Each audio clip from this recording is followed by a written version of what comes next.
I want to welcome everybody to our VWEC Metaverse Expert Series. And John has put the live stream in the chat if you would like to look at that. I believe both myself and Val are using speakeasies in World as well. So for those of you who are new to us, I've put our website in the chat. And you can find VWEC on many social media channels, including the ones I'm putting in the chat.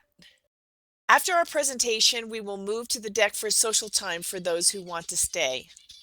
I'm happy to introduce our Metaverse Expert Series speaker to you today, Friday, February 9th, 2024, Valibrarian Greg.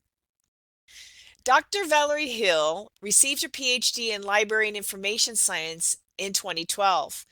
Valibrarian is the director of the Community Virtual Library, supporting the Virtual World Education Consortium. She served as a school librarian for 20 years and taught language arts, teaching information literacy at all grade levels from kindergarten all the way through college. She is currently an information literacy consultant with a research focus on the intersection of information literacy and libraries with virtual worlds and digital culture in our meta-modern era. Today, Val will be talking to us about digital citizenship in the metaverse. So, ladies and gentlemen, here's Valibrarian. Thank you so much, Marie, and hello, everyone. So as Marie just said, our session today is digital citizenship in the metaverse. But I thought I would start by telling you a little background about myself and why I am in the metaverse.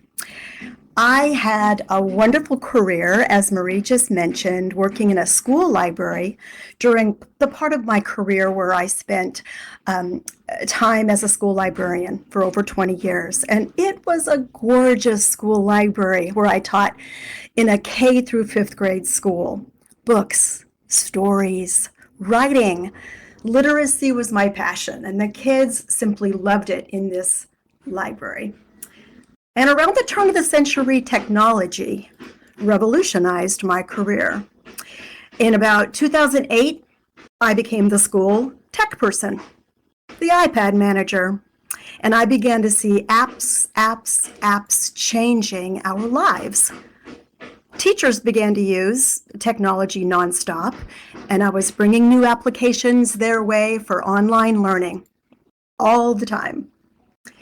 Now, even before that day, in the early 2000s, I can remember I stood one morning early before anyone arrived in the school, there in my school library, and I looked at all these stacks full of books.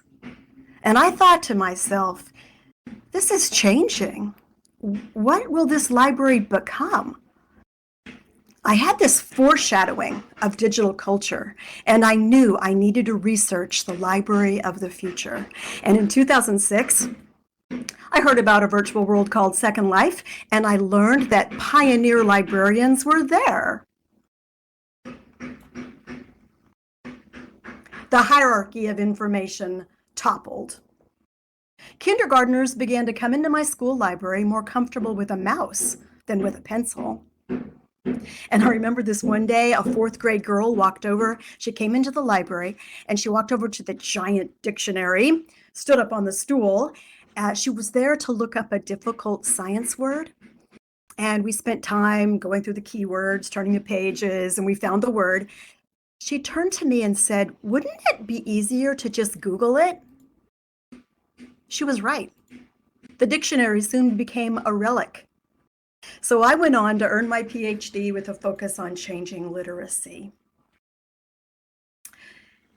And I then went on to teach at the college level. And I remember a college student saying, when she was asked to do some research, she said, "Well, if the article is not online, it really doesn't exist. I'm not going to go all the way to the library." Yes, libraries were changing and the information hierarchy had toppled.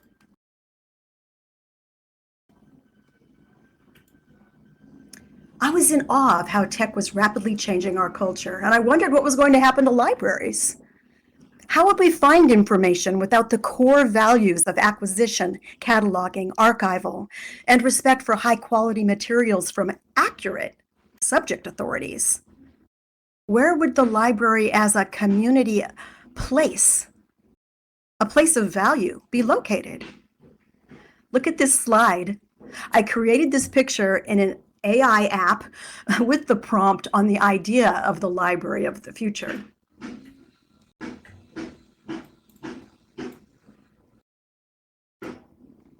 Yes, literacy had changed dramatically. The information age brought a flood of information right to our fingertips, literally. Nobody knew what the impact was and what was in store for us all. But one of the biggest factors was the launch of the smartphone. A library was now placed in our pockets. And then came the iPad, and tablets were adopted for education and for business, really for every field.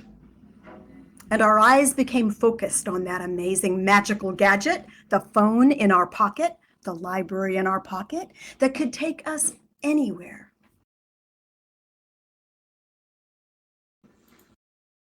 Unfortunately, we were not trained on how to use this powerful pocket computer for best purposes. And children born since that invention will never know a world where their parents' eyes were not glued on it. By the way, this is also an AI picture. That's not a real picture. And I created this picture using the prompt centered on the idea that children sometimes compete with the smartphone for their parents' attention. As digital culture overtook life, digital devices became ubiquitous. And now I highly recommend Sherry Turkle's books on this topic for more on the problems that this created for all of us, leading to an essential need to understand digital citizenship. Look at this next slide. Over 10 years ago, I took this photo. I was riding the bus in Seattle on a gorgeous day, and nobody was looking out the window. Every single person was staring at their digital screen.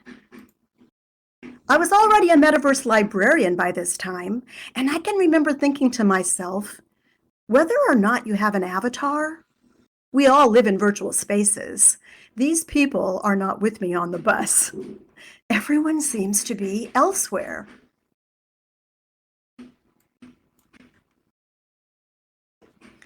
All of you must certainly realize that most content is what we call born digital, no longer born in print first. And it's not easy to evaluate content that is born digital. My research led me to writing the book Metamodernism and Changing Literacy in 2020. Here in the metaverse, we find amazing simulations and global connectivity that brings exciting learning opportunities. Yet there is a dark side to digital culture. I hope that my talk today illustrates for you the need to understand both the wonders of our age and the problems it presents for the future. I've adopted the term metamodernism to describe our current philosophical era, although that is not yet set in stone. You can look that up later if you're interested. I've also adopted the term meta-literacy to help understand how literacy has changed. And here we are, all of us sitting together in a real place, which we call the metaverse. Meta. Meta, meta, meta. I created this meme using the Marsha Brady, Marsha meme to think about that prefix meta. The metaverse is about or beyond the universe, where one can enter a metaphor of meaning in a simulated 3D computer space. Meta, from the Greek, means after or beyond, and it's an adjective which means more comprehensive or transcending. In modern nomenclature, that prefix meta can also serve as a prefix meaning self-referential, such as a field of study or endeavor. Meta theory being a theory about a theory. Meta mathematics would be mathematical theories about mathematics. And the term metacognition, thinking about our thinking. I entered the metaverse because I saw literacy being revolutionized. Meta, as a concept, led me here because I care about the next generation, how different their lives will be. But meta, as we all know, does not actually mean Facebook. And some of us were rather sad that Facebook took that prefix as the name, implying ownership in some way of the term. And Facebook is not the metaverse. Now, I've told you why I am here, but I also want to be clear that the metaverse is a place. It is not an app. And in this picture, you can see some colleagues at the Community Virtual Library. Maybe you're in that shot. And also over at the VWEC Info Center, where CVL supports and serves as librarians. Oh, apps can be useful, very useful for specific purposes. But apps often provide an endless scroll of incoming information, which I call often disposable media. Scroll, delete, scroll, delete, scroll, delete to infinity. I had a young mother just this week say this phrase, and it shocked me because it goes along with this talk. She said she felt like all she did was she was scrolling her life away. That's how she put it. She fears she's scrolling her life away. The metaverse is a real, albeit virtual, place that is persistent. The Virtual Worlds Education Consortium is striving to understand how to teach and learn here in the metaverse. So let's just consider this question. What can we do to help the next generation? And actually to help us all. Whether you work with very young children or you are an elderly senior or you help elderly people, I do, I work with elderly people often, it's critical that you understand digital citizenship. Because digital citizenship goes hand in hand with changing literacy in digital culture.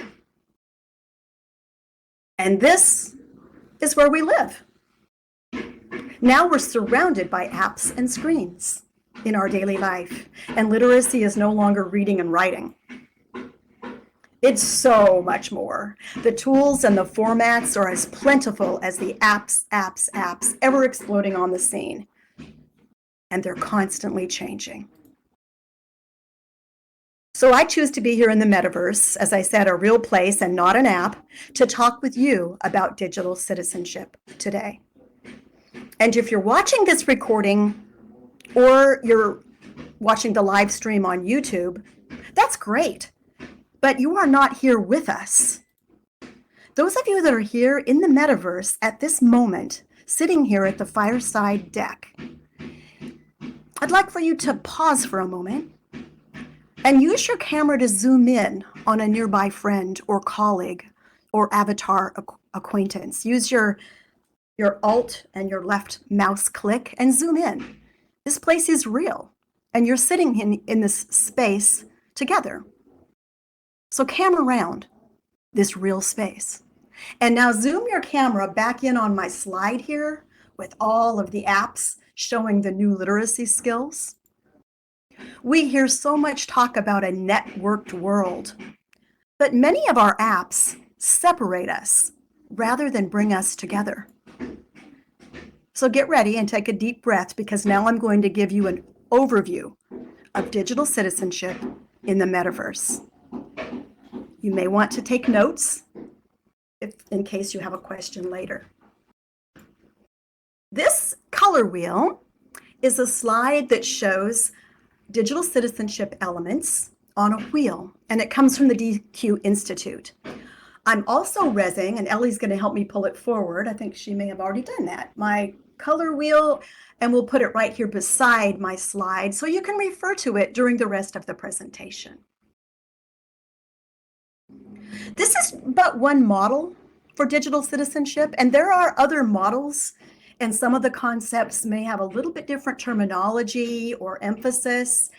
Many experts are researching the topic of digital citizenship, and there'll be more on the other models later. I'm using this one because it has a really good overarching umbrella of elements. Digital citizenship covers numerous concepts in digital culture, and I'm going to share a bit about 8 overarching elements, 8 concepts: digital identity, digital rights, digital literacy, digital communication, digital emotional intelligence, digital security, digital safety, and digital use. Now, each one of these 8 elements or concepts could be presented individually as a standalone presentation. So this is a lot of information, I'm sure, for you to be hearing about in one presentation. In fact, I've done presentations on many of these concepts, and nobody could possibly be an expert in them all, as they are ever changing. It's really good, and actually essential, to have a go-to colleague to help you understand these concepts. For example, Eric Moore, a VWEC colleague, is a cybersecurity expert, and he's a colleague of mine who's helped me when I've had questions about cybersecurity. Some of my librarian colleagues are experts in intellectual property or other information topics. The purpose of this VWEC Experts series is to help us all share our own perspectives and areas of expertise so that we can learn from each other. Building a PLN or a PLC, which is a professional learning network, or some call it a professional learning community, that's the only way to survive in digital culture, because you cannot keep up with all of this information alone.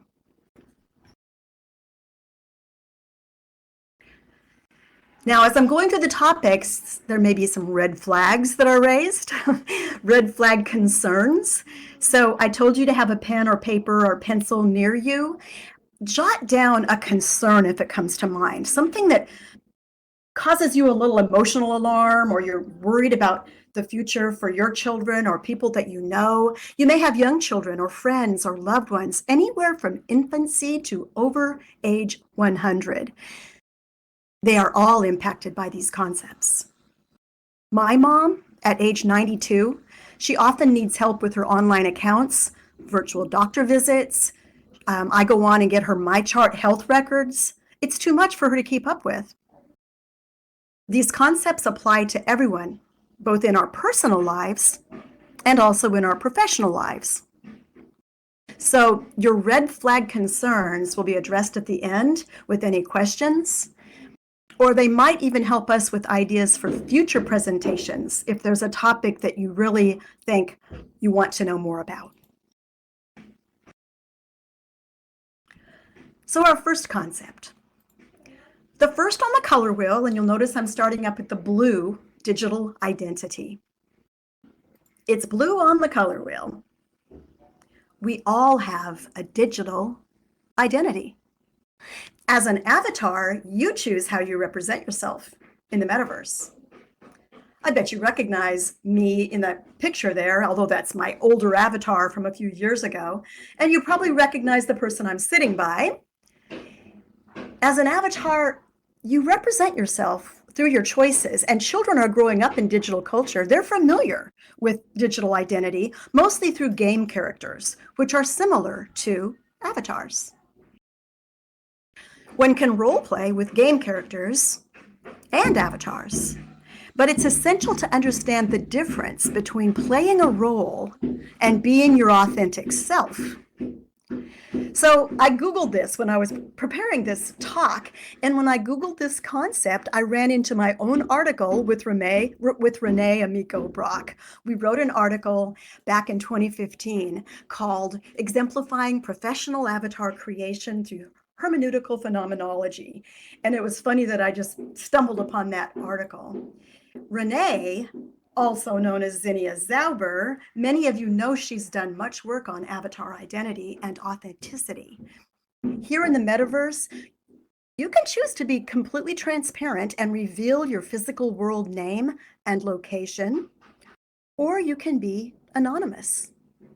I have met individuals here in Second Life who never tell who they are in the physical world. What does it mean? Well, I have learned to trust a couple of these anonymous avatars because of their work, because of the communities they're involved with, and their personalities that come through. But I raise this question because this is not going away, this spectrum of anonymity, and VWEC is working on more about that concept. The kids growing up today in virtual environments will need to figure out who they are and their purpose in life, their passions in life. This is part of digital citizenship. My fifth grade Minecraft club built a digital citizenship game to help teach younger kids digital citizenship. And I'm now working with my own grandson, who's age 7, to help him think about digital citizenship in online spaces and games. Here's a shot in this slide, and if you zoom in, you may recognize someone. A shot of myself and some other colleagues in the VR Exploder Club. We were exploring a virtual environment called Sign Space. Type a Y if you've ever been in Sign Space yourself. Most of us use the same name in all virtual worlds as educators. Some of you have heard of Sign Space and probably been there, and some of you might even be in this photo. You may recognize Sidearm is there in the photo, Bethany, Ellie, some other colleagues. Yes, the Glacier National Park in Sign Space. As the metaverse evolves, we might ask, so what is an avatar and what is a game character? Well, as an educator, I've never viewed Second Life as a game because I didn't grow up as a gamer. Yet there can be games embedded right here in Second Life inside a virtual world. Whether we're playing a game or we're working, or perhaps we're doing both, there is a portmanteau word pushed together, playbur. You take the word play and you add the word labor, and some people use that word playbur for gamification. Whether you're working or playing, we are who we are. To be our authentic selves is important, and our digital identity should be authentic or we're fooling ourselves as well as other people. Moving on to the second concept, digital rights. Privacy is huge. It's the sort of a chartreuse green color. Digital rights and privacy. We have the right to be left alone and think for ourselves. Think what we want to think, don't we? We have the right to freedom of speech. We believe in the respect of intellectual property and giving credit to others for their work, don't we? But with big data tech companies mining our content, our images, our words, our purchasing choices, is privacy now dead? Is Big Brother watching? Has the book 1984 become our reality? I've often said, almost as a joke, that privacy died in 2008, because that's the year it really hit me that it was on shaky ground. With surveillance cameras all over the globe and cell phone videos commonplace shared live on social media, law enforcement often can solve crimes using captured video footage. We are being watched, and our phones let companies know our every move, even often when they're turned off. I sometimes think that Google knows more about me than I know about myself. Well, it can remember more anyway. The ads that we get on Amazon or many other sites are often exactly what we're looking for. Now, some people think this is a great time saver. But have you ever felt that it's a little creepy? I mean, just when you're talking about something, like perhaps you're talking with a friend about a current movie or show, and then you pick up your phone and there it is. Alexa is listening in, perhaps. Whatever you glance at on your device is mined, and then more like it comes your way.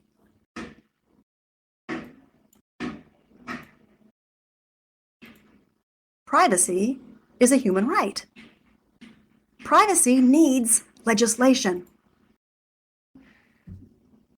Privacy is part of digital citizenship. And most importantly, digital citizenship is a personal responsibility. We can't stop these changes around us, and legislation is often slow. Very, very slow. In fact, many of the devices and applications that we have placed in the hands of our children, we've placed them there without realizing the consequences, nor the laws needed to protect us. If you have recently watched congressional hearings with the big tech companies, you realize that we need to be aware of the consequences of privacy concerns and digital citizenship, and we really need to work together to limit them. There is legislation underway. Legislators are looking at the core principles of privacy and data protection, and these include public transparency for users and all parties, disclosure for users. That's the information obtained by these applications or third parties. Control, and that means do not track without consent options. Notification, which is the violations or breaches are promptly reported. And this comes from a research article in 2018 by Isaac and Hannah. But for kids, a really great site I like to recommend for parents and educators to help the youngest of our digital citizens is commonsensemedia.org. I was able to get my elementary school certified by Common Sense Media as a Common Sense school because they provide curriculum and they help teachers and parents. I'll give a list of links at the end of the talk today. Now, some of the terms that I'm using, which can get confusing, they don't really matter exactly what you call them because we can all agree digital culture has made digital citizenship necessary. And talking about it helps us find consistent language.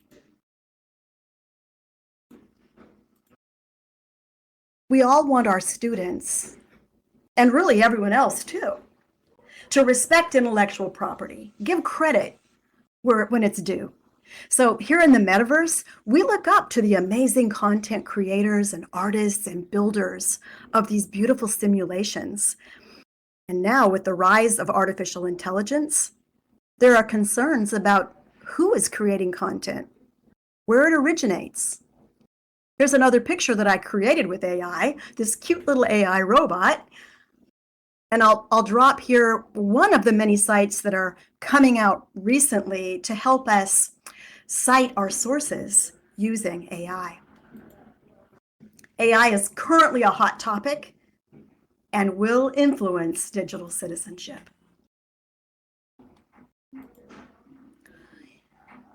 The next concept this leads us to is digital literacy, which includes content creation and critical thinking. I mentioned that most content is born digital. Well, we are all creating it. Evaluation of content is really difficult in the sea of online chaos. And critical thinking is essential. We all need to practice thinking for ourselves and teaching the next generation how to be good learners and critical thinkers. I love this slide. I often use it. I've probably showed it to you before. It's Alvin Toffler. He was a futurist. He coined the term prosumer. It's a portmanteau of two words mashed together. Take the word consumer and the word producer, You put those two words together, producer, consumer, you get prosumer. That's what we are now. We are both producing and consuming media. We're all prosumers, even the youngest of us who create on platforms, little kindergartners that create on Scratch Junior or in Minecraft. Those terms together, producer and consumer, make prosumer. And Alvin Toffler first said this in his book, The Third Wave, in 1980, in reference to the information age following the Industrial Revolution.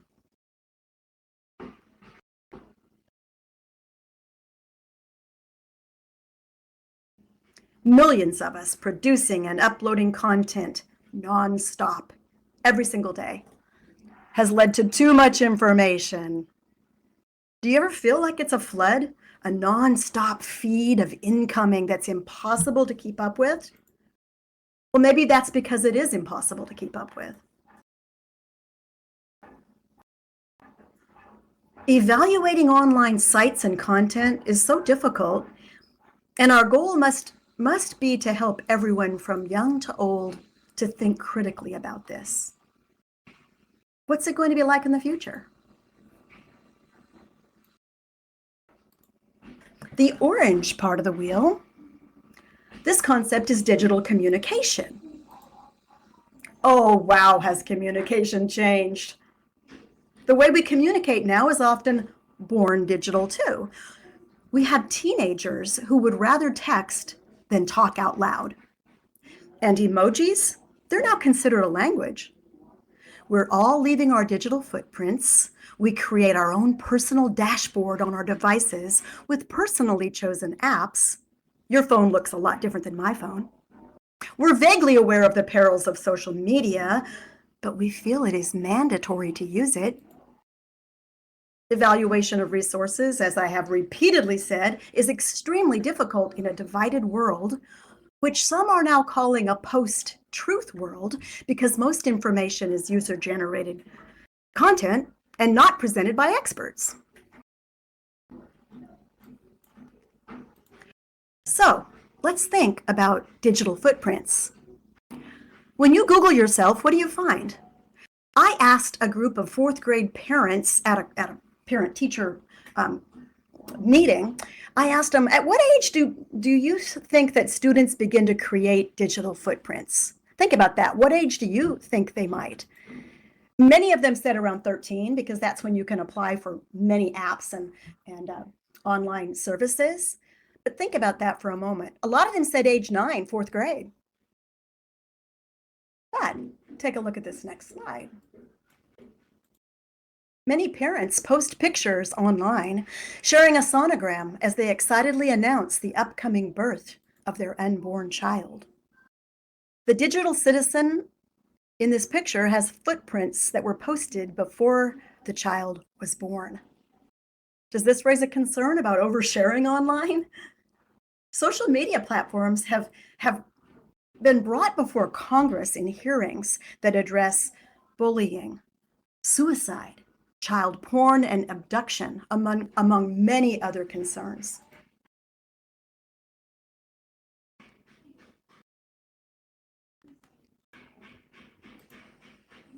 And we live our lives lost in a million apps. With all this incoming information, we rarely find factual information, but we're constantly bombarded by emotionally charged opinions before we can actually find the facts about anything newsworthy. Digital communication may provide easy global networking, but it's not without tremendous problems. And one of the biggest challenges that we face is actually a natural one. Confirmation bias. We all come by it naturally. We want to surround ourselves with people who think like us, with people who share our values and agree with our opinions. In social media, however, we tend to curate a group of like-minded people, but this leads to confirmation bias in a big way. We confirm our beliefs and we become narrow-minded, not open to new ideas. And that's not how we learn. We learn through collision of ideas. Read Lev Vygotsky's work if you want more on that. We learn through collision of ideas, and the art of debate is perhaps becoming devalued. And now there's very little time for us to revise and reflect on our own ideas and our communication as we move on to the next incoming message. These are concerns about digital communication. So pause for a minute and think. Here we are in the metaverse. Where are all the great simulations and communities in the metaverse? Who creates the content? I feel hopeful as a metaverse librarian that we can work together to combat some of these issues by respecting each other and by embracing digital citizenship. We're working right here at VWEC to create directories for members, databases, directories of communities, and simulations of high quality. We can't really solve all the dilemmas that digital culture present to us, but we can be aware of how to navigate them by working together. On our devices, we scroll through our disposable media, but here in the metaverse, we interact with our communities in real time in a real persistent space. Look at the slide, disposable media versus persistent space. Now, this is not to say that the metaverse is more valuable than the physical world, not at all. Nor is this to say that apps are not purposeful. They certainly can be. The point is, the metaverse has arrived, the children are already there, mostly slaying zombies, and we better understand how to use it.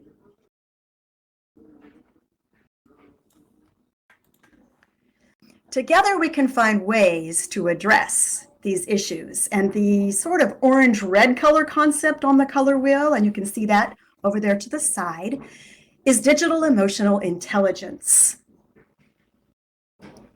Mental health problems have escalated, especially with teenagers on social media. The importance of building empathy has become clear. Building real relationships in digital spaces is important, but that's not always easy. Balancing the physical and the virtual is a meta-modern, meta-literacy skill. And these are all parts of emotional intelligence in digital culture. Teens on social media report bullying and many problems with their self-esteem as they're learning to find out who they are in the world. Young women often compete on Instagram for the so-called prettiest life. And with their phones beside them all through the day and often all through the night, teens often experience FOMO, fear of missing out. Something exciting is happening out there and I'm not part of it. FOMO is caused by feelings of anxiety with the idea that an exciting experience or important opportunity is being missed.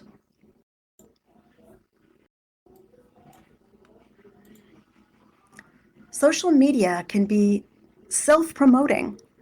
Young people often feel anxiety and tend to spend more time editing their lives through taking selfies and through using photo editing apps than they actually do living it. Social media transformed advertising and gave birth to the term influencers. That's a term describing the goal of many young people today. To be an influencer, these kids believe, is to be famous and valued. But famous and valued for what contribution? I do not want them to be influenced, but rather to be informed as a critical thinker. I highly recommend Tristan and Asa's documentary, The Social Dilemma, if you're interested in the harms that social media have brought on. This is from the Center for Humane Tech. Let's look at the hot pink concept, digital security. This is on the color wheel. Understanding that tech companies and all of the apps that they provide for us, both software and hardware, and how to use them securely. This is important.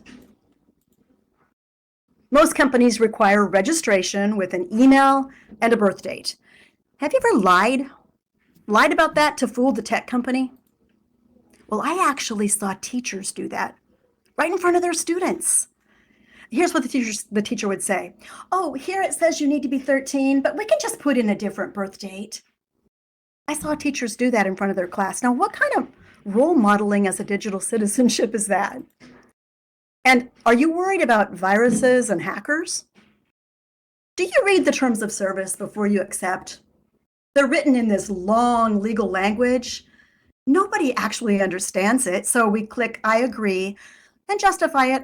All of my colleague friends are using this app. And also, how about this question? Did you need a password when you were 5 years old?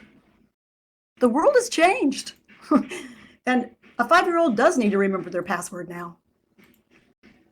Some guidelines for all of us regarding digital security are, of course, creating strong passwords. We teach that now to young children. Using authentication apps has also become a second layer of security. Understanding virus protection has become important for everyone. And keeping our devices and operating systems up to date is important. Elderly senior citizens come to me with these concerns all the time. They forgot their password. They're scared to death of hackers. This is just where we live.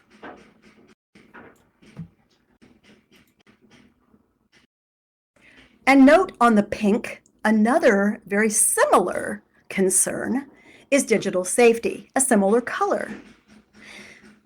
This element addresses our own understanding of our own safety online, both personally and professionally. This includes our behaviors and our attitudes. For example, taking a questioning stance when we encounter information, not just trusting everything blindly, being aware of phishing scams, for example. And I know teachers sometimes and librarians think, are we having to tell kids not to trust anything? Well, we are. That's our world now. That's our digital world. When I grew up, we heard about stranger danger, and my mom told me never take candy from someone that you don't know. Well, today, kids learn about online stranger danger. And here's another AI picture from Midjourney. And this one was created with that same kind of a prompt about digital culture. I find it a little creepy, but it illustrates that our devices do present dangers.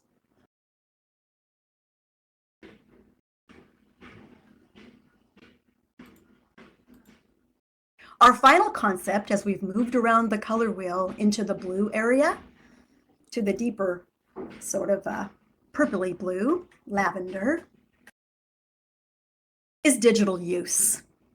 And this includes limiting our screen time.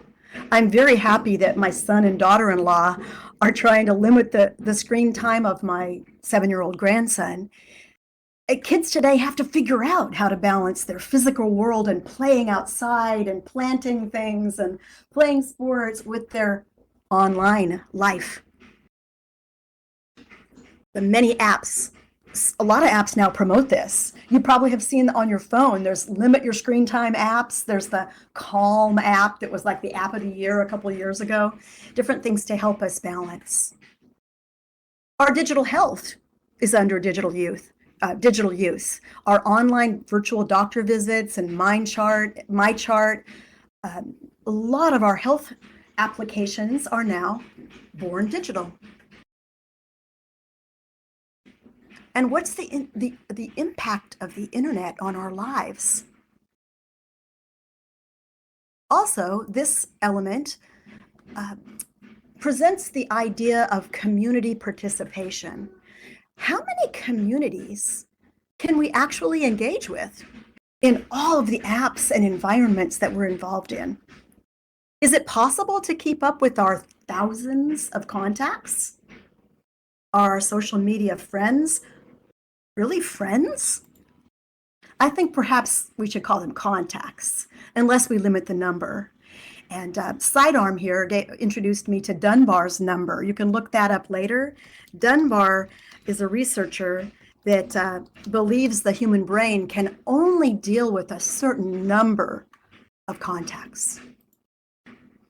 Using digital devices and virtual spaces has become prevalent for us all. And the concept of balancing the virtual and the physical is particularly critical for youth. And yes, Faust is right, that number is 150.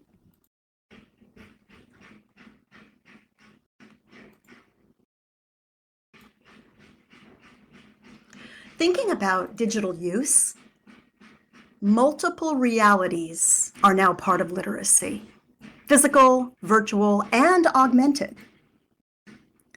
There are now so many names for literacy, it gets confusing. Digital, media literacy, traditional literacy, audiovisual literacy, print literacy. And in addition to the ones I listed there, we have health literacy, civic literacy. All of these types of literacy, to me, make me think of the word meta-literacy. Perhaps they all play into the need for thinking about literacy in digital culture.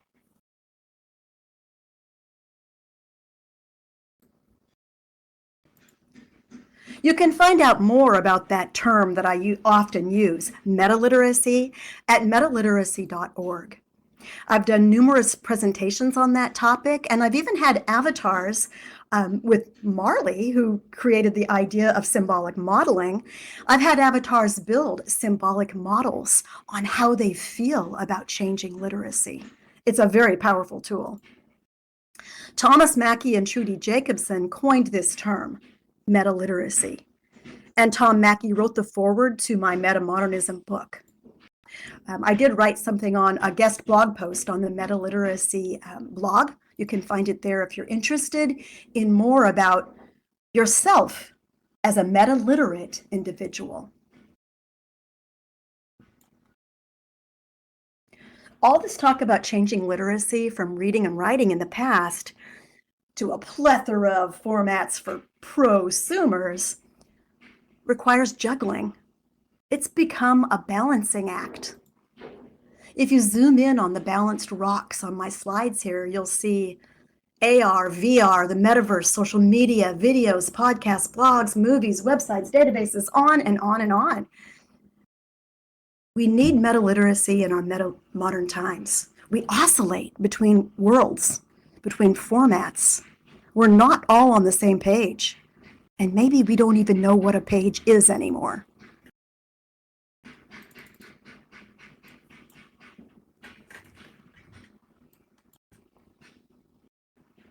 It can be overwhelming, this sea of chaos. It can feel like there's a storm coming. Perhaps that's a good analogy because we don't know where AI is heading. We don't know how to teach young people how to navigate in ever-changing information landscapes. So I'm bringing this storm to you right now.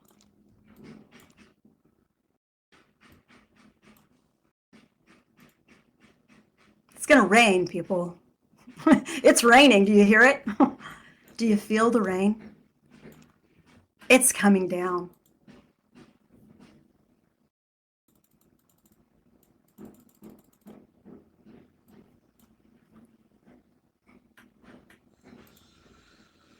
The storm is invisible. It's not really making your avatar wet, but the rain of it is real. Will we keep our humanity in the metaverse? Will we keep our humanity as AI apps and AI buddies are going to be surrounding us very soon? Are we becoming cyborgs? Is the human brain changing? And some experts believe it actually is. Perhaps our only hope for the next generation, and I believe it is to understand and embrace digital citizenship. That may protect them, and that may protect us all.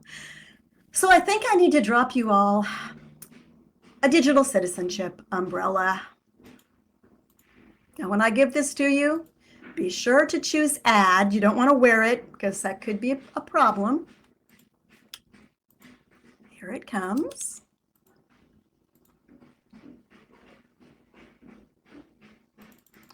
When you get your digital citizenship umbrella in your inventory, you can choose add.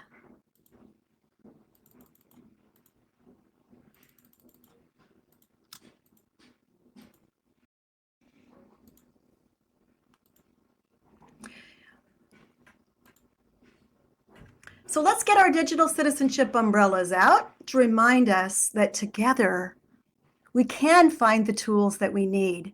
We can understand all of these concepts, even though they may seem a bit overwhelming. Now, I do have, and just pull my slide out here. I do want to mention that future research is needed for all age groups to understand digital citizenship. The information revolution has changed literacy forever. It happened on my watch as a librarian. That was pretty fun and cool. We live in a fascinating, fast-paced time, no matter what it's called. And perhaps the consensus will be to adopt the name metamodernism. We shall see. But whatever it's called, we all know it's changed. I've got a few references here for you. And I will mention where the Center for Humane Tech is. There's a great documentary called The Social Dilemma, and also a documentary on artificial intelligence that I highly recommend, and a few other links to the DQ Institute, Common Sense Media. Also, Mike Ribble, who a long time ago came up with a whole lot of concepts of digital citizenship, and he's participated with me on Twitter for some online Twitter chats over the years. So there's a few more links for you there. So I hope this presentation makes you ask yourself, are you a good digital citizen? Am I a good digital citizen? Thank you for having me, and I'm going to turn the mic back over to our host, Marie, and our co-host, John. Thank you all.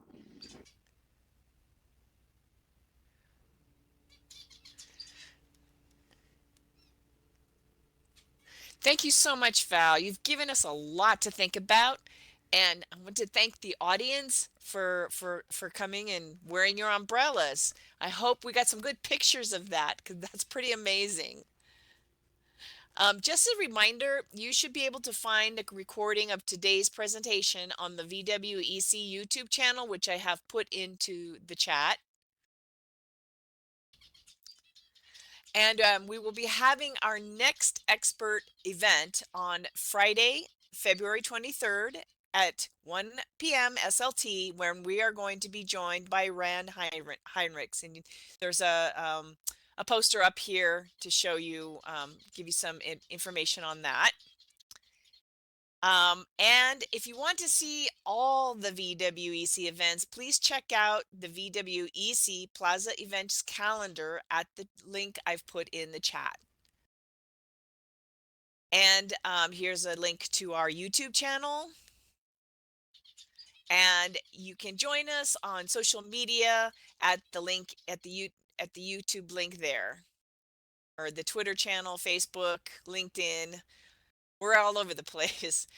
We're also in Discord on the Second Life server under Pound Education. So please join us for our Friday happy hour at the other end of the deck when we're done. And if you have questions, please either put them in the chat, or you can go for a microphone.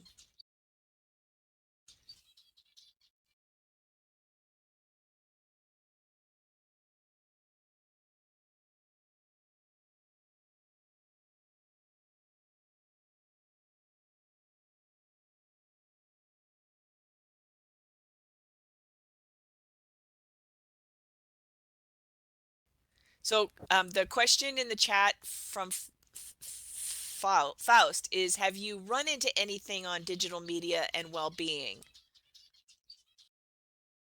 Yes, there is a lot of research about well-being and digital media. For me, a good starting place is is the awareness. If you read any of Sherry Turkle's work, it really helps you understand how we can balance the need for balance of our virtual lives and online lives and our physical life. And also another research for the younger generation is a really good book by Marianne Wolf called Dear Reader, Come Home. What the internet, and it's about how the internet has changed our brain. And it really helps you realize how to balance your life. It's all about the balance and not getting sucked in, sucked into too much digital life and not enough physical life. So there's a place to start. And I'd also recommend Virtual Ability Island, which is a place in the virtual world to think about your physical health and well-being. We have many community groups here that do talks on that all the time. So you can contact me later if you're looking for an individual that might help you with that.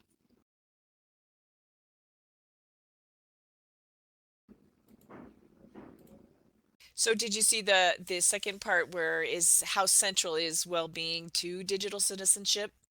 I think it's very central. If you don't have digital citizenship, it is going to harm you physically. And there's no doubt in my mind. In fact, I know a person that that got so sucked into Candy Crush on a cell phone that they actually had eye problems. I mean, there's your emotional intelligence and your physical health can be impacted by a lack of digital citizenship. Absolutely.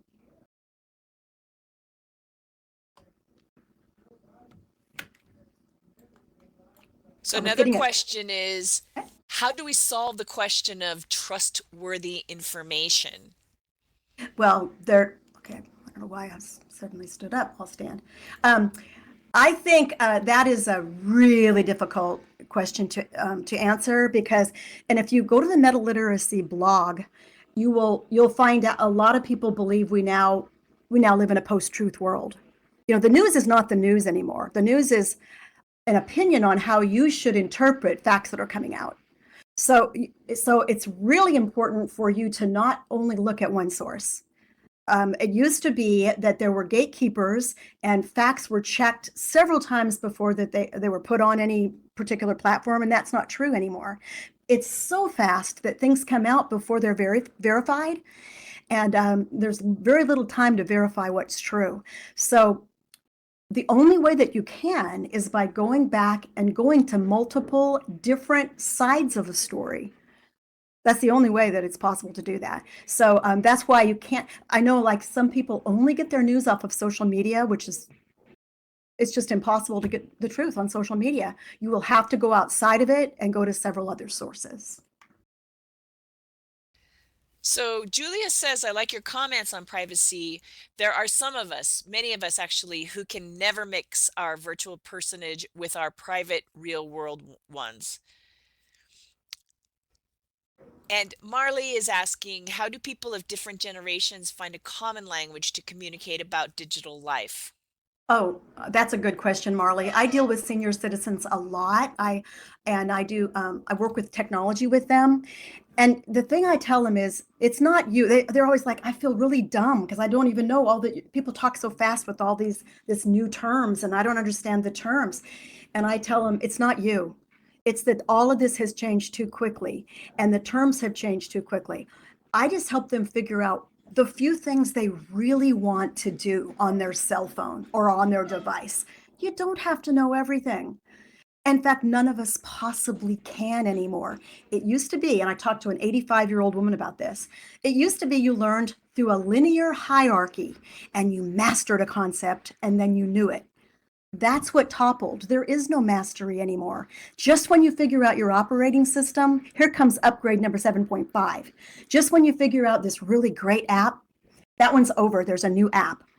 So we don't learn the way we used to learn. And for the elderly, that is hard because their brains do not work that way. So the best way to talk to them is to tell them it's not you. Do not worry about it. Do not worry about it. Now, my grandson's growing up in a world that was always been virtual and digital. And their brain is just used to it. But anyone that was born before the internet, my son and daughter do remember a world before the internet. But so it's very generational. And I would love to write, I started writing a book on this topic, but I'm so committed to VWEC, I don't have time to write, but I would love an intergenerational book on how every different generation, from the millennials to, the traditionalists, all the different generations have different needs when it comes to changing literacy. So there's also a discussion about Wikipedia in the chat. Dolly says that Wikipedia is a pretty good tool to find out what's real and true, and it's footnoted. And Uncle Ray says I rely on Wikipedia. Um, so Sure. what do you think about Wikipedia? Yes, Wikipedia, it's really pretty amazing. And it's so funny, as a librarian, I remember print encyclopedias. And I remember when we stopped, no more dictionaries, no more encyclopedias. And Wikipedia can be a great first stop because everything's on there. The problem with Wikipedia, and it's the same problem really that applies to all of digital culture, is that there's going to be a longer page about a porn star than there is going to be about the guy that invented some cure for a rare disease. It's everything is popularity oriented rather than quality oriented. So you have to dig deep to find the quality information, and it's real easy to skim and find the popular information. So it's a good starting point, but you're going to have to dig deep. And Marley says she's concerned that parents do not have the kinds of discussions with their kids that help them with values, what's important, when their life is about. And um, Julia mentions that in her generations, in her 30s, has a real disconnect with the older generations. Um, and then she also said because they see a stuck in the mud and a reluctance to change. Yes, these are all problems that I'm certainly familiar with because I work with all generations, as I said, from the young ones like my grandson he's so good at all these digital tools, to the elderly that are frustrated and feel completely left out, and the inability to communicate between these generations. And I can't sit here and give you a real quick one-stop answer, because I think one of you just said in the chat that there are a lot of people who don't know how to teach the next generation. They don't even understand these concepts on the wheel. They get overwhelmed by all those concepts, but they're impacted by them. This relates to everybody from age 1 to over 100. They're all impacted by it, but they don't understand what the words mean. I mean, that's kind of scary. I mean, it changed so fast, and it's continuing to change every day. So I can't give you a quick answer. All I can tell you is we need digital citizenship, and we need to help people understand what it is. At my son's elementary school now, not my son's, my grandson's, I went into the school library to volunteer to put a few books away, and they're not teaching digital citizenship. What they've done is they just said, well, we just gave it to all the classroom teachers, and they can just teach it. They don't know how to teach it. They've got lesson plans, parent conferences, testing issues. I know what it's like to be a teacher. They don't have time to teach all these concepts. It's slipping through the gaps everywhere, So each individual one of you sitting here as an avatar, you can try to understand it and help the people around you understand it. But it's not going to be a quick fix, because it's everywhere. It's impacted all of us, and people don't really realize it. That's why Facebook and all of these big tech companies are before Congress. We're trying to backtrack now and make the laws that should have been made 20 years ago to help kids. It's a little late. So, don't ask me how to give you the answers. I'm just raising the questions so that you can be a critical thinker, so the next generation can become critical thinkers. It's in their hands. So we're kind of past time now. I want to thank everybody. I want to thank Val again. It was a really thought-provoking presentation, and we can stand up and go over to get some goodies and continue the conversation if you would like. But let's give Val a big hand again, and thank you very much.